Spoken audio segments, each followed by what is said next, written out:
सत्य शुरू अलख निरंजन आदेश एक ही संदेश आदेश काल कर्म क्लेश भस्म जोगी निर्विशेष आदेश आदेश आगे आगे गोरख जागे अलख निरंजन काल काले खा पल में जले अघोर अग्नि में भाग्य डले ओम रम रम रम हूँ फटक्री काल अग्नि आदेश तत् आदेश अलख निरंजन आदेश आदेश जड़ से चेतन टूटे हर बंधन नर्मदा पुराण में ये भी कहा गया है कि नर्मदा जल के स्पर्श होने जो शिवलिंग निकलते हैं उनको डायरेक्ट पूजा कीजिए, उनको प्रतिष्ठा की आवश्यकता नहीं है।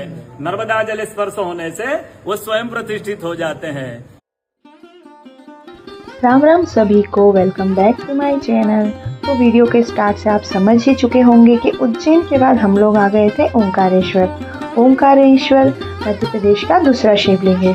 तो हम यहाँ पर आए और इतनी भीड़ थी जस्ट बिकॉज हमारे रिच होने के एक दिन बाद ही हमारे जो राष्ट्रपति जी हैं उनकी विजिटिंग थी।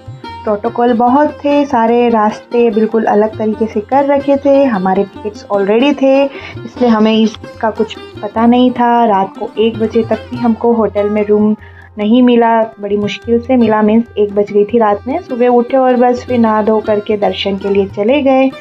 गर्मी तो थी लेकिन फिर भी दर्शन के लिए हमको निकलना था और जल्दी, लेकिन लेट हो गए थे नाइट में, तो थोड़ा लेट हो गया। फिर भी 7 साढ़े 7 तो निकल ही चुके थे। कोई दंडोत परिक्रमा कर रहा था, कोई कैसे कर रहा था, कोई माथे पे जल लेके चल रहा था। सब अपनी अपनी तपस्या में लगे हुए थे। जैसा कि सबको पता है कि भाई नर्मदा के पास की तपस्या एक अलग ही तपस्या है। तो मानव जीवन में आप जरूरी नहीं है कि आप साधक होकर ही तपस्या कर सकते हैं। इतनी जो बड़ी बड़ी ये भीड़ वाली लाइनें होती हैं, इन लाइन्स में 3-3 4-4 घंटे सारे भक्त लोग खड़े होते हैं, वो भी एक तपस्या है। तो भगवान तो सिर्फ भाव देखते हैं।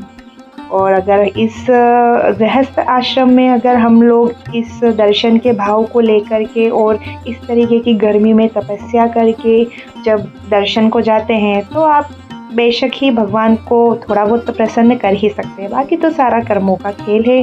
लेकिन मंदिर में भी बहुत अच्छा मैनेजमेंट हो रखा था।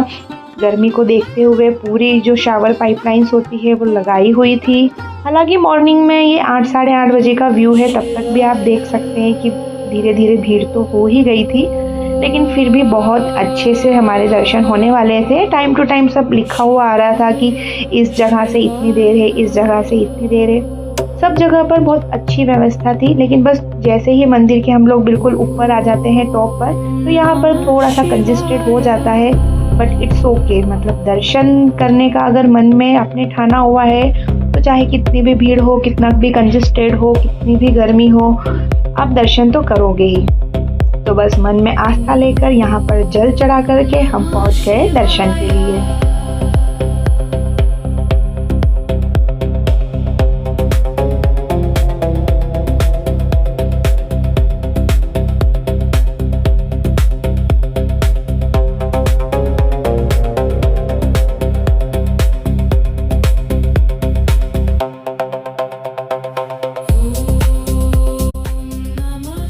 मंदिर के अंदर दर्शन करने के बाद में हम लोग नीचे उतरे और फिर बोट में बैठ के और फिर यहाँ पर पूरा विज़िट किया। पूरी वो एक परिक्रमा करवाते हैं।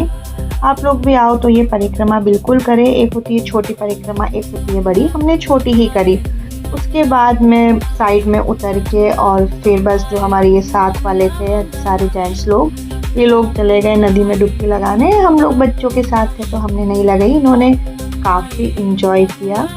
हम लोग तो सिर्फ किनारे पर बैठकर और पैर डुबोकर ही इंजॉय कर पाए, बट इट्स ओके। बच्चों के साथ में थोड़ा केयरफुल रहना ज़रूरी है। तो यहाँ पर इन लोगों का इंजॉयमेंट चल रहा था। हम लोग भी काफ़ी थक चुके थे। लगभग हमको 1-1.5 घंटे में दर्शन हो गए थे वैसे, लेकिन बाद में परिक्रमा वगैरह लगा के नीचे आना जाना और इस तरीके से थोड़ा लेट हो ही गया था।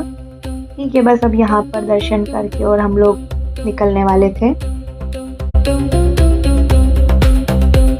मंदिर के पास में ही एक गुरुद्वार था उसी रास्ते में, और अगर कहीं पर भी गुरुद्वारा हो और वहाँ पर सेवा ना हो, ऐसा हो ही नहीं सकता।